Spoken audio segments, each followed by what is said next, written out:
कोल्हापुरात आयोजित पत्रकार परिषदेत केंद्रीय राज्यमंत्री रामदास आठवले यांनी विविध राजकीय, सामाजिक आणि आर्थिक विषयांवर आपली भूमिका मांडली। रिपब्लिकन पक्षाला सत्तेत आणि राजकारणात योग्य प्रतिनिधित्व मिळावं अशी मागणी करत सरकारकडून पक्षाला राजकीय न्याय मिळेल अशी अपेक्षा त्यांनी व्यक्त केली आहे। आगामी 14 ऑक्टोबर रोजी साताऱ्यातून समाज परिवर्तन मार्च काढण्यात येणार आहे। राज्यभर सभा आणि बौद्ध धम्म परिषदांचं आयोजन करण्यात येणार असल्याची माहिती त्यांनी दिली।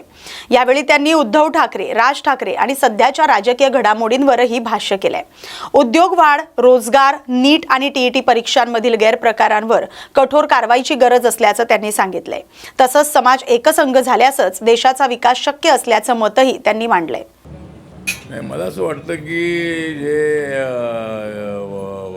जे खासदार फुटलेले आहेत, आता सचिन नायर फुटलेले आहेत आणि कोण कोण फुटणार आहेत माहीत नाही आहे, पण माननीय उद्धव ठाकरे यांना आमदार आणि खासदार सांभाळण्याची त्यांच्याकडे कुवत राहिलेली नाही आहे किंवा त्यांच्याकडे राहून काय आपला फायदा नाही अशा पद्धतीचं मत त्या आमदार खासदारांचं असण्याची शक्यता आहे।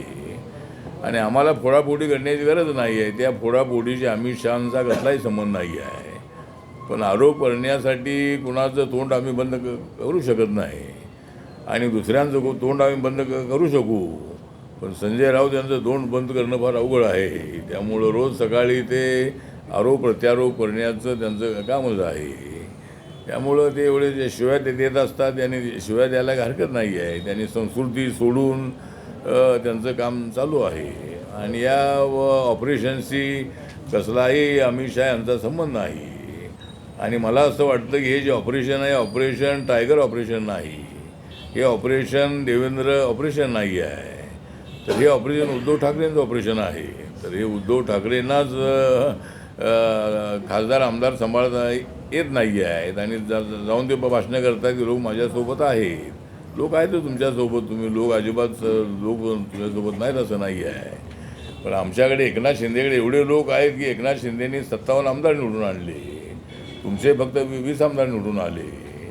त्यामुळे एकनाथ शिंदेच हे खरे शिवसैनिक आहेत, हेच खरे शिवसेनेचे सरसेनापती आहे, आपले शिवसेना म्हणजे शिवसेनेचे प्रमुख आहेत, अशी भावना शिवसैनिकांची असल्यामुळं अनेक कार्पोरेटर, माजी कार्पोरेटर, कार्यकर्ते, आमदार, खासदार हे मोठ्या संख्येने एकनाथ शिंदेच्या बाजूला जात आहेत। आणि त्याचं कारण हे आहे की उद्धव ठाकरे यांनी 2019मध्ये केलेली चूक जी आहे की आमच्या महायुतीला सोडून, एनडीला सोडून ते काँग्रेस राष्ट्रवादीसोबत गेले। बाळासाहेब ठाकरेंच्या विचाराला धक्का देण्याचा प्रयत्न त्यांनी केला आणि म्हणूनच एकनाथ शिंदेना 40 आमदार फोडता आले। म्हणूनच आता त्यांना 6 खासदार फोडता आले म्हणण्यापेक्षा ते त्यांच्याकडे सगळे आले।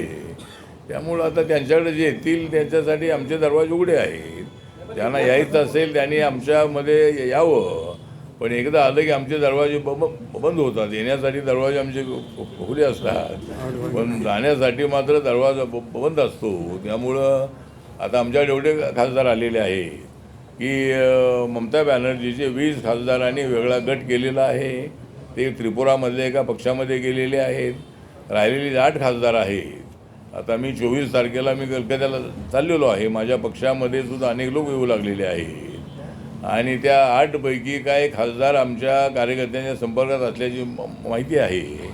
त्यासाठी मी आता कलकत्त्याला जाणार आहे आणि ते 8 मधले जर 5-6 खासदार माझ्या पक्षात आले तर त्यांना तर आणण्याचा माझा प्रयत्न राहणार आहे। त्यामुळे 1-2 खासदार ममता बॅनर्जीसोबत राहतील, पण म्हणून मग पाहूया। तर आता एक देशातली परिस्थिती अशी आहे की काँग्रेसमध्ये राहायला कोणी तयार नाही आहे। राहुल गांधींच्या नेतृत्वाखाली काय फार यश मिळेल असं लोकांना वाटत नाही आहे।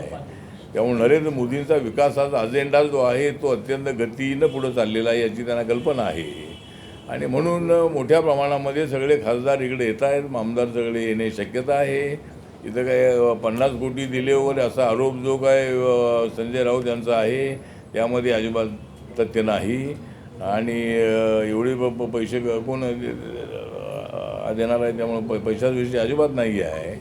तर हे विचारांनीच हे बाळासाहेब ठाकरेंच्या विचारामुळं ते महायुतीसोबत येत आहे। त्यामुळं मला असं वाटतं की उद्धव ठाकरे आणि संजय राऊत यांच्या आरोपामध्ये बिलकुल तथ्य नाही आणि यामध्ये शहा साहेबांचा कुठलाही संबंध नाही। 2019मध्ये त्यांना पंतप्रधान बनायचं आहे म्हणून फोडाफोडी चाललेले असा काय आरोप प्रत्यारोप होतो आहे. पण 2019मध्ये सुद्धा 29मध्ये सुद्धा नरेंद्र मोदीच पंतप्रधान होतील असा आम्हाला विश्वास आहे.